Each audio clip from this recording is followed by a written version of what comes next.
first thing that comes to mind when I think of Thick As Thieves really is not one single thing. It's just this tapestry of the people and the benevolence and the professionalism and the fun and the joking around and the fucking around, all that stuff. Like, it's all this one giant thing that you kind of step back and you're like, you know what? That's what a touring experience should be like. I met Boogs exactly where most other people meet Boogs, which is just like right there. It was my first weekend in Melbourne, and I walked in here and just like every other young kid that walks into Revolver on a Sunday morning, just mesmerized. And for the next like 2-3 years, just came down and saw him every Sunday morning and just literally hung over the rails, just watching what he was doing and, you know, asking him what every track he was played, because it just sounded different when he played it. First time he came up to me, I couldn't understand a word he was saying to me because his accent was so thick. But every week I'd play this track called Plastic by a guy called Crim Dementh, and he kept coming up every time I'd play that track and telling me something. A couple of weeks I was like, yeah, it's a good track, yeah. And it turned out that it was one of his friends from Ireland. It was his track. And about the third week he came up to me about it. It's like he passed me his mobile phone, and it was the guy in Ireland whose track I was playing at the time on the phone. So I've got my ear, that guy in the other ear, playing this track. And yeah, it was, you know, it's all these years later, he's still connecting me with people, you know. It's yeah, he's really changed my life. At the time I was working in a record store, and me and some other guys, Frosty and Jimmy and Jeanette, we ended up owning the record store, and we started running some events as part of that business. And one of the things I noticed was that a lot of the artists were coming out, being toured by some of the big touring companies. They were literally like, they had no interaction with anybody. They were just flown out, put in a hotel, and then brought to the gig on the night of the gig, and then sent away. And I just had this overwhelming like idea that there was, you know, like I fell in love with Australia so much straight away, and Melbourne in particular. And I was like, it's such an amazing city, but these guys don't get to experience any of it. And I just thought, you know, if I had some contacts, I'll start touring some acts and just create an amazing experience of Australia, as well as getting them good gigs. And as soon as I started, it really kind of kicked off from there, because it went from like 9 in the first year to like over 90 last year, 10 years later. So yeah, and just the same ethos has run through the events, just creating an amazing experience for the punters as well as the artists and as well as us. Wanting to bring out artists that were relevant to what we were into, and like yeah, just sort of wasn't happening like the way, you know, we weren't hearing the artists we wanted to hear. So sort of, yeah, we sat down and chatted about it and over dinner, and yeah, it's like he's just a force of nature, you know what I mean? And it's like his vision's just unfolded exactly how he sort of said it was going to, you know. Yeah, it's been amazing. It was me and Boogs at the start. Yeah, then as I got busier, like, organization's never been my strong point, so Jess came on board. She totally sorted all that out. She's like a genius with that stuff. We were living together up in North Melbourne. He was trying to get the touring off the ground and organising some tours and bringing some acts out and that sort of thing. And then just progressively as time went on, it was a natural progression that I sort of started helping him. He wasn't the most organised person. It was just like papers everywhere. What is all this shit? Like, what are you doing, kind of thing? And he's like, oh, you know, like, I've got to get this guy here and all that sort of thing. And I basically pushed him out of the way and was like, let me handle this. And he pretty much passed university because of me, because the whole year all he did was spend his time here in Revs. He's the, you know, he's the relationships man, and I'm the organisational tool behind him, I guess. We've always remained a family, whether it was 3 of us or 15 of us. So I think that that's something that's really special. I mean, the biggest challenges you're facing is probably like building relationships. You know, you were kind of new on the scene, but you've just got to start small and work your way up. And then a lot of the artists and agents, if you weren't tried and tested, they didn't really know or didn't really want to deal with you when, you know, you have these big established companies doing all the touring. But just from doing a good job with a limited amount of people we had at the start, you know, it's progressively grown from that. Out of the 9 acts I toured in the first year, I still bring 6 of them out really regularly. I was coming out and doing tours before Thick As Thieves started, so Mike had just come here and I think he toured one other guy, and I was kind of like his experiment, and he brought me out, and we've kind of been best friends since. So I mean, a few years later, he was like, I'm starting this thing called Thick As Thieves. I was like, right, okay. It's just developed into something incredible. It blows me away. Again, I'm going to keep repeating myself, but the level of positivity around, you know, and I just really feed off that and really enjoy it. I love being around it. The first time Mike brought me to Australia was 2012. I remember meeting Mike since he was the direct point of contact, and just, you know, instantly connecting, and honestly, I would easily say he's one of my closest friends that I have now. Thick As Thieves was the first agency who toured us internationally, and yeah, it was really impressive because at this time we had not really much shows, also in Germany or in Europe, and then we had this first Australia tour, and was really impressive, and you were very excited. Mike first brought us over to Australia in February 2014, so I think that's 5.5 years ago, so it's been a little while now. And that was my first ever international tour. It was before I'd went to the United States or South America. I'd been doing little bits in Europe, but not that much, to be honest. So he kind of brought us out like quite prematurely, really, before there was any demand here, because he does this thing every year where he just brings someone over who he really likes musically, more so than because promoters are asking him to bring them over or something like that. It's more just he just kind of take a gamble on someone who he's really into, and that was me in 2014, and he did it off the back of this track called Any Amounts that I had. That was before my big one, Forget, which blew me up, and he was just playing Any Amounts every week in Revolver, and he was like, I need to get this guy over here. It was such an amazing experience to do that so early on in my career, and I think part of the reason why now Australia is one of my main places to play, if not my main place to play. I think it's because Mike got us on board early and he's done so many tours with us, so I'm so grateful for Mike for that.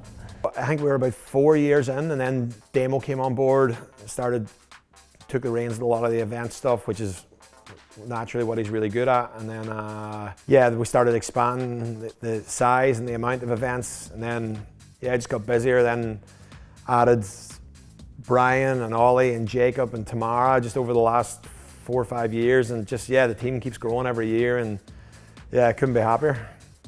We somehow decided to do a party together, and we came up with a terrible name for it. And Circle Jerk, I believe it was called. That was Damon Walsh's name, I believe. Yeah, lesson 1 in clubbing, always look up the name in a dictionary first before you use it.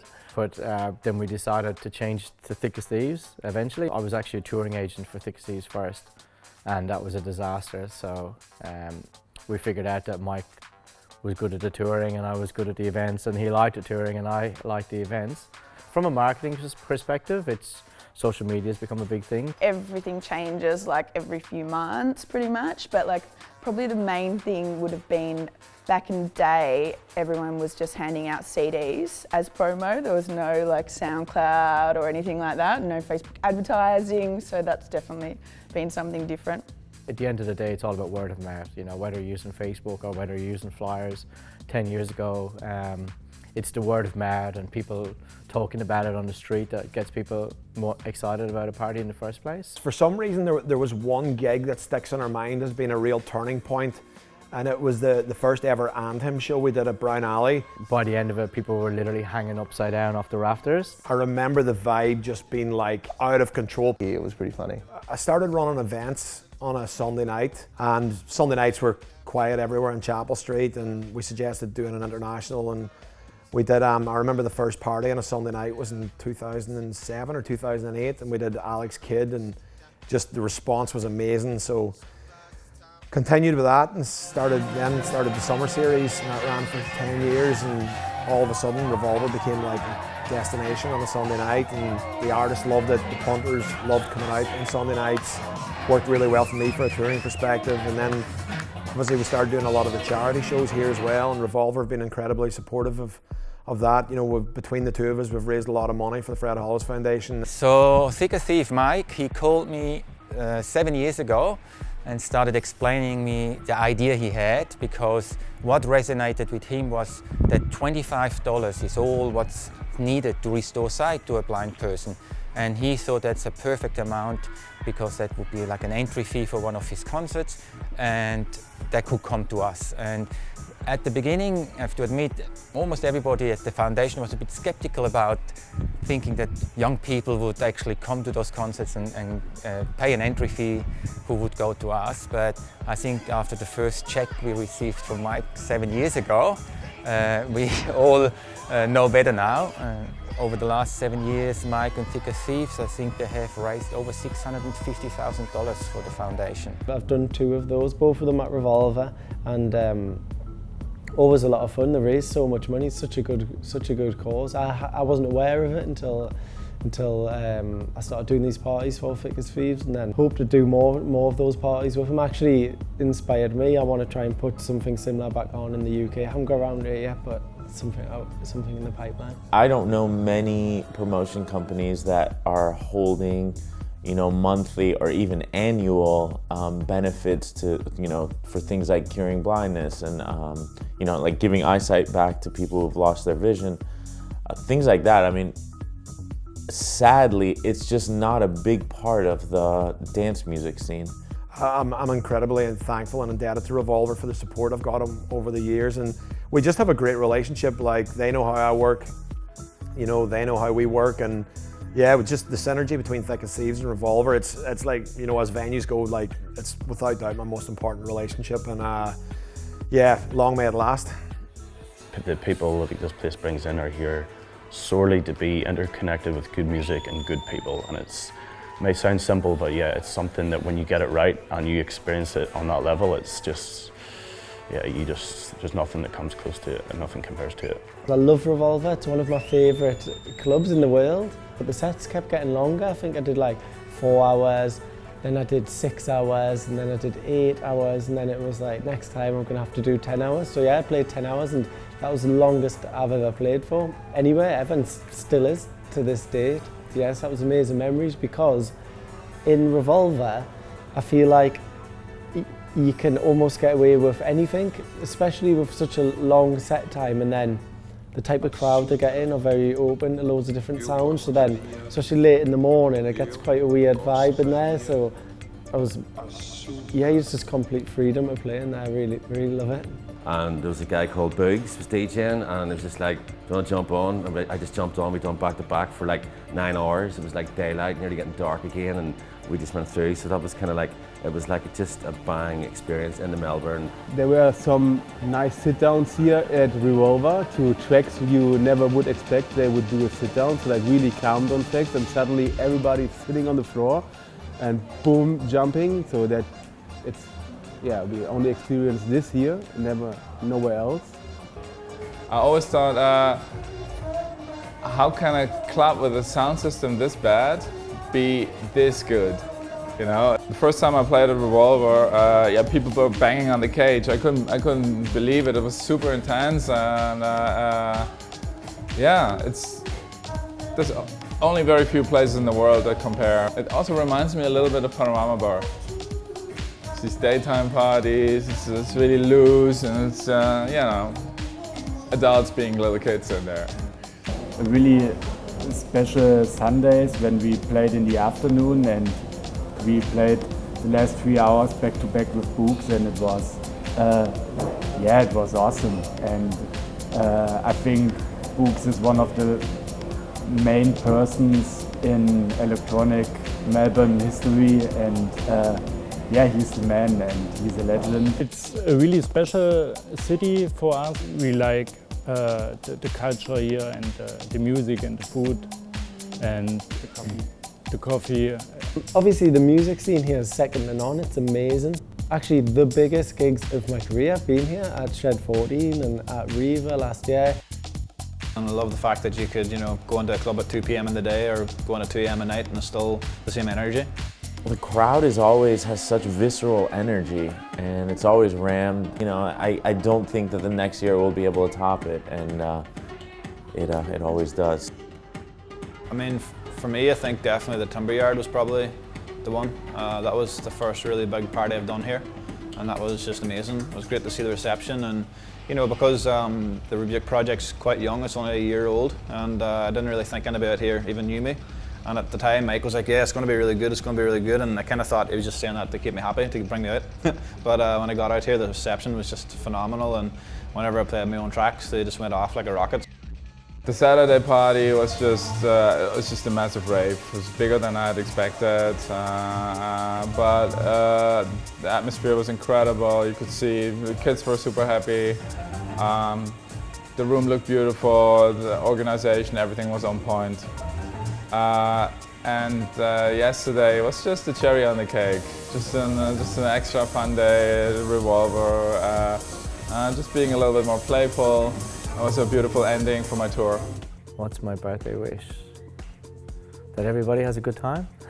Just to put on safe parties for everyone, continue on the philanthropy side and donating lots of money to charity. I think, we should set a target for $1 million and hopefully in a few years we'll achieve that. Hopefully the Melbourne music community keeps supporting us the way they did, and if I do that, I'll be happy. I wish them all the best. If there's any agency that is capable of kind of going through this with grace, it's Thick As Thieves. So they're paying me to say all this stuff, by the way. We've got such a special thing going on here with the tour and with the community building in Melbourne. Of the staffies got it's like a family, and then all the DJs, and then all the regular people who come to the events and stuff like that. It does feel like a community there, and hopefully they have a 20th birthday. Another run just like this. Another 10 years of growth, happy customers, working together with people that are fun, and also a staff that wants to come to work, just a happy family. I wish them, eternal happiness and world domination. Happy birthday. Happy birthday, Thick As Thieves, from Toby and me. You became not only friends to us, but also family. And this might sound a little bit cheesy, but it's the truth. Actually, Australia, this is no secret, is one of our favorite countries in the world. We have the best fans there. We always love to come there and party with you. We really, really love you. We wish you all the best. We are more than happy to be a part of your crew. And we can't wait to come back soon to Australia. Hopefully for another 10 years with you guys. Love you. Well, Mike, look at that picture. It's been a few years since that was taken. That's at the Eureka Sky Deck in Melbourne on Optimo's first trip to Australia. I think you knew exactly what we were all about, and you've placed us in some of the most amazing parties in Australia and New Zealand in the past 10 years, and we're incredibly grateful for that. Thanks, Mike. All the best, Mike, and love to all the family at Thick As Thieves from Optimo. This is Dan from Pink and Dan, and I want to congratulate Thick As Thieves and all the incredible people that support it for 10 years. Happy birthday to you. Happy birthday to Thick As Thieves. 10 years of mental madness. Absolutely bonkers in the house. Yeah, just thanks to everyone that's supported us over the last 10 years, and hopefully we've got another good 10 in us.